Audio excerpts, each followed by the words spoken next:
All right, now let's take a look another example here.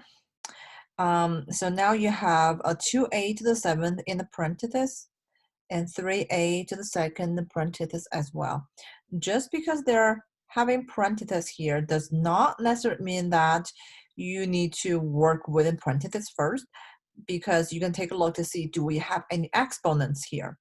So in this case, there's not another exponent outside of the parenthesis, which means it's just to the first power.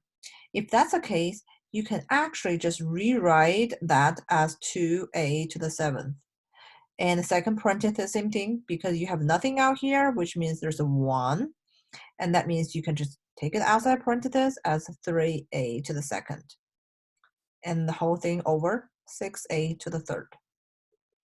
And again, this is kind of back to what we did in chapter 8.3. When you multiply, you can change the order of which one you multiply first. So I'm going to multiply with the 2 and 3 first, get rid of my number. So that becomes 6. And then you have a to the 7th times a to the 2nd.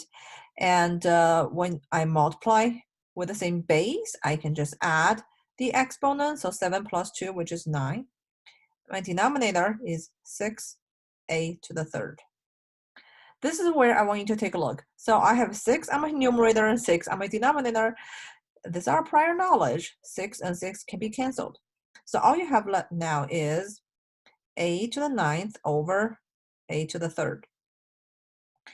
And this come back to you're dividing with the same base. When you're dividing with the same base, you can subtract the exponent. So 9 minus 3, which is 6. And this is your final answer. The second example right here is you have n to the 4th and n on numerator and n to the negative 2nd on denominator. And you have a negative 4 on the outside as the exponent.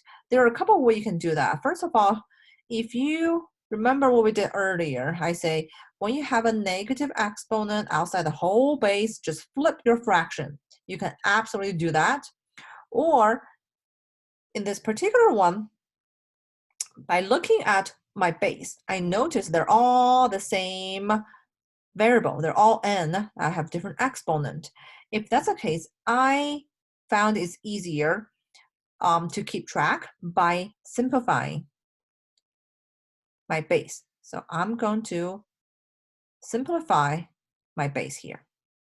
So n to the 4th times n, when you multiply, you will add the exponent, so that becomes n to the 5th, divided by n to the negative 2nd. This whole thing is going to be to the negative 4th power.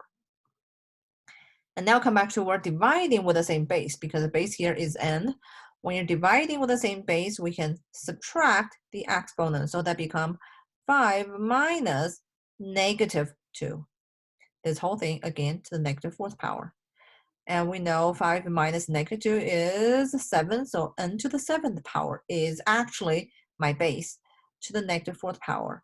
Now it just actually becomes raise a power to power. So I can multiply my base here, my exponent here. So that's negative 28. And I noticed when I was grading some of your homework, some of you forgot there's one more step here, because if you have a negative as your exponent, your work is not quite done yet. So our last step is move it to the denominator and lose a negative on the exponent. So 1 over n to the 28th power. So when you're done with your work with simplifying the exponent, you should only have positive exponent. You shouldn't have 0 or negative exponent. And also you should only have the same variable one time. So in this particular problem, I had n, and I had n and n. So at the end, I shouldn't have so many n anymore. I should only have n one time. And the first problem, I have a, and I have a, and a. When I'm done with my work, I should only have a one time. So that's our goal for simplifying the exponents. Now look at this problem. This one looks a little bit more complicated on the first side, but now let's take a look together. So again, is there any way I can simplify my base? If so, do it first. Simplify your base first. That's going to be always my first step. All right, my base, I'm going to go through variable by variable. I have P and the P here. These two are both my P.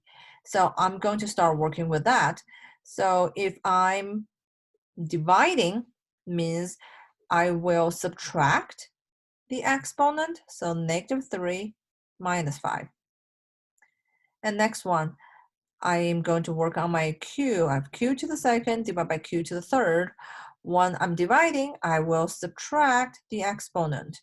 Some people have asked me, when you're done with subtracting, how do I know if I should put that on numerator or denominator? The answer is, unless specified, when you're done with something, you're gonna just assume that's numerator. So q to the second minus third. The last one, I have r. R to the negative first is just by itself. I have only one term with r, so I'm just copy right down r to the negative first. And this is my base. And keep in mind, I didn't do any work with regard my -2 as an exponent.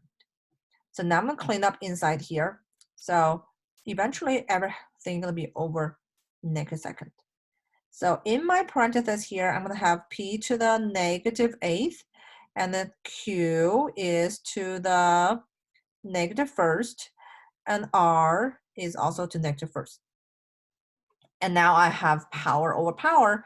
When you raise power to a power, this is what we did in 8.4. You will multiply the exponent. So multiply the exponent here will be p to the -8 times -2 is +16. -1 times -2 is +2. And again, -1 times -2 is +2. And now by looking at my answer, the variable only appear one time, and I don't have any negative exponent. So this is my answer for this one. All right, so that's the last practice. Now it's time for you to do another practice on your own.